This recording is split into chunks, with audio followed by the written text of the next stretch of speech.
Hello fabulous ones, welcome back to my channel. I am Marlo Keenan, and if you're new here, welcome to the fabulous family. Today we're going to be doing a testing of the new Dior Forever Uncover Foundation.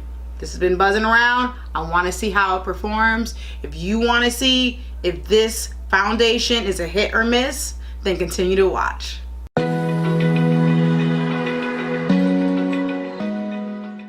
Okay, fabulous ones, let's get right into it. Today we are going to be testing out this new Dior Forever Uncover Foundation. This foundation retails for a whopping $52. Yes, it's very expensive. It's a matte foundation. It comes in 24 shades, which is okay. And it is a water-based foundation, and I'm going to explain why I'm mentioning that in a minute. But first, let's read its claims, okay? First off, it says it is a 24-hour full coverage matte foundation finish. Now, the thing about it is, it says that it is for all skin types, even though it's matte, right? Dry skin, combination, oily skin, this foundation claims that it will work fabulous on those skin types. It also says it is ultra fluid water-based foundation, blends full coverage with a lightweight formula to deliver a natural matte finish that goes on from day to night. It contains the highest level of pigments out of all the Dior foundations, almost twice that of the original fluid for even fuller coverage.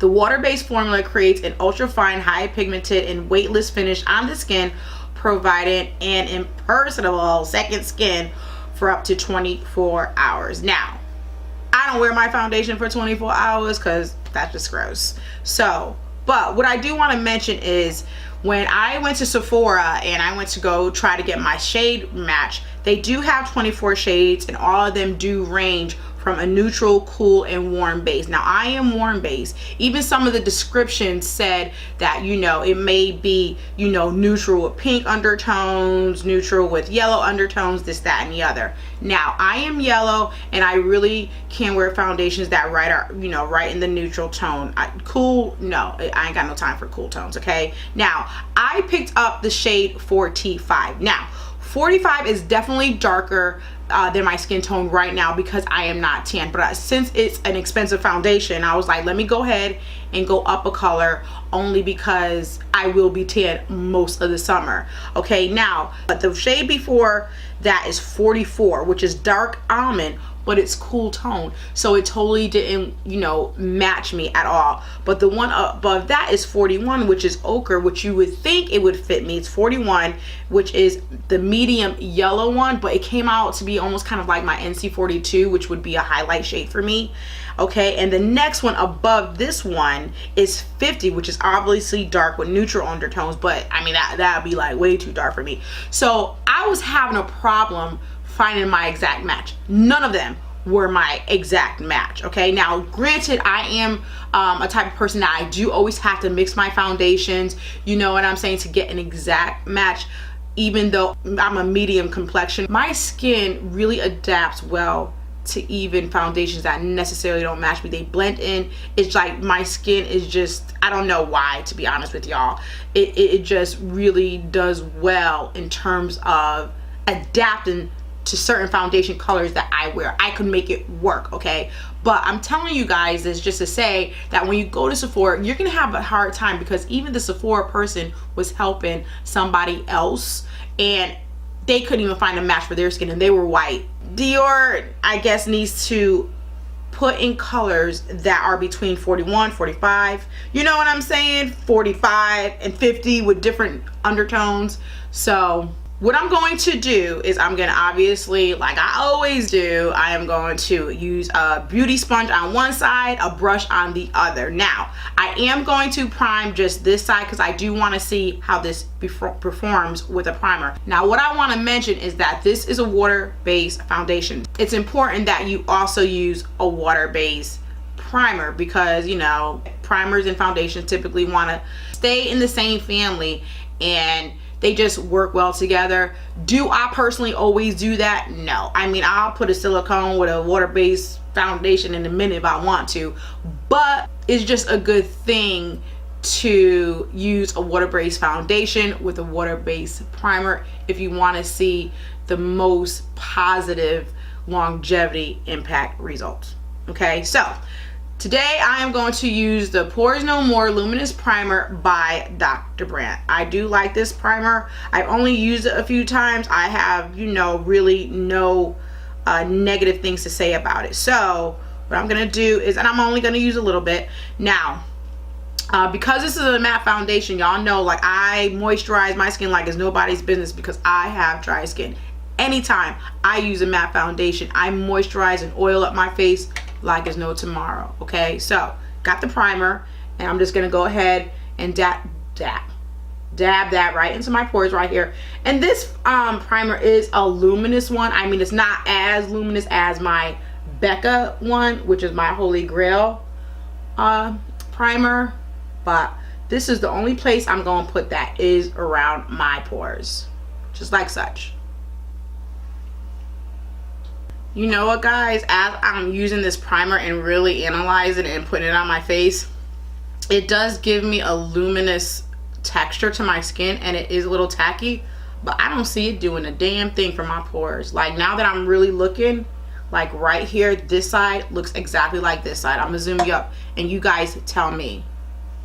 I put the primer here, but those pores to me look like they are still off the chain, right? Anyway, I'm gonna go ahead now. Let's talk about the packaging real quickly. This is a plastic bottle. It does not glass. You know, for $52, you would think it would look a little bit more luxurious, and that's just my opinion. So it is what it is, and you take it off and it's a squirter. It's not even a pump. I prefer a pump. So let's just go ahead and let me pull this back, and I guess I'm just gonna squirt it. Let's see how it does if I just do dots. Again, guys, don't forget this shade is darker, so I already know that, so don't come for me.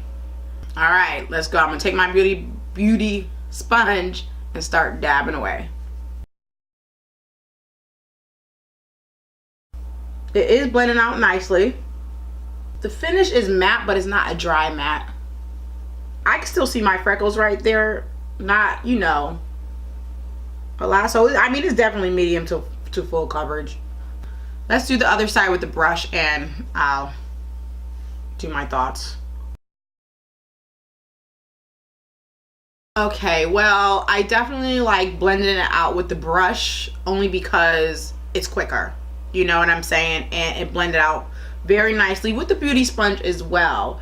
But the brush, I feel, did take off more of the product. I think the brush absorbed more of the product than the actual beauty sponge, which is kind of surprising because it's usually, you know, the opposite. The brush usually gives you a fuller coverage with foundation than a beauty sponge. In terms of the way it looks, the finish, it really does look good. My face, I feel like it's not sitting on top of the skin because from here I'm getting like an inner glow, and that also could be a product of, you know, the primer on this side. As a matter of fact, it is, because this side I'm feeling more radiant from within than this side, but this side is giving me just, you know, a regular kind of matte finish, really with no luminosity, too much of it. And again, I moisturized and oiled my skin pretty well before I added this foundation. This side, the primer is definitely giving it that boost of radiance. This side is just slightly radiant, okay? It feels like, it looks like it's sitting on top of my skin for some reason. I don't feel this is blending into my skin the way I like it, like the way I would want it to. I mean, I have drugstore foundations that blend into the skin, like my Wet n Wild Photo Focus, that blends into the skin a lot better than this. Already creasing on my forehead. I don't know if you guys can see, I'll zoom you up. It's like creasing right there. I don't know, guys. I don't know. Okay, I know it seems like I'm kind of not saying too much, but I'm really looking at it and I'm just not impressed. for $52 so far. I'm just not. Guys, so far I'm like, this shit is a C. Okay, just let me, I'm gonna go do my face. I'm gonna fix the color. I usually don't put concealer on. You guys know that. You guys know I like to see how the foundation is gonna wear all day just on its own. But I have to put concealer on because this shade is too dark for me. So I'm gonna go put some concealer. I'm gonna finish the rest of my makeup. I'm not gonna come back until the end of the day. It's 9:31 in the morning. So let me go and do this and I'll be back. Okay guys, I am back and it is now 5:45. So I've had the foundation on for, I don't know, freaking 8 hours. I had it on at 9:30. Y'all do the math, okay? So let's talk about first the application, blendability. I did the beauty sponge on this side, the brush on this side. I like doing it with the brush better because it was faster. However, I did notice with this Dior foundation that the brush did soak up more of the product than the beauty sponge side, which is kind of strange because usually that's reverse. So it did blend out fine though on both sides. I just had a little bit more coverage on this side. Okay, number two, the finish / coverage.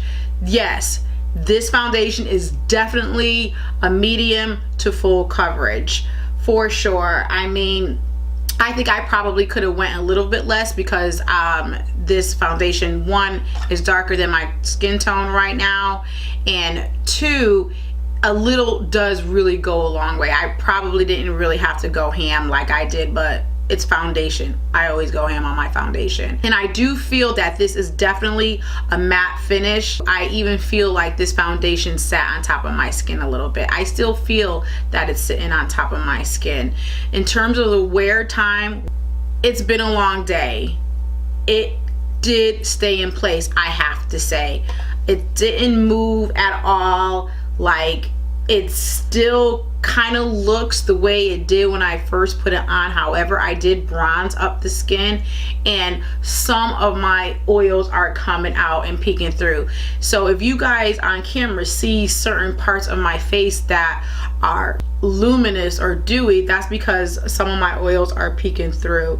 I just still feel some parts of the foundation sat on top of my skin, clung into my dry patches, you know. And for the coin, this is $52. Do I recommend that it's worth $52? I do not. However, everybody's skin is different. This may work really, really good on oily skin or combination skin.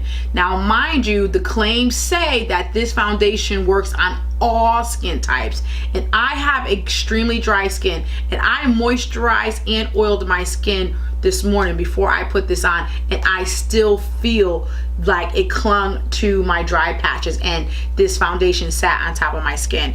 Now, this is the first time I'm using this foundation. I'm still gonna give it another whirl. I feel like there are a lot of times when we do these first impressions and things of that nature, you know, you may try a foundation the second time and you may like it. But right now, it's not that I don't, but I give it a C minus.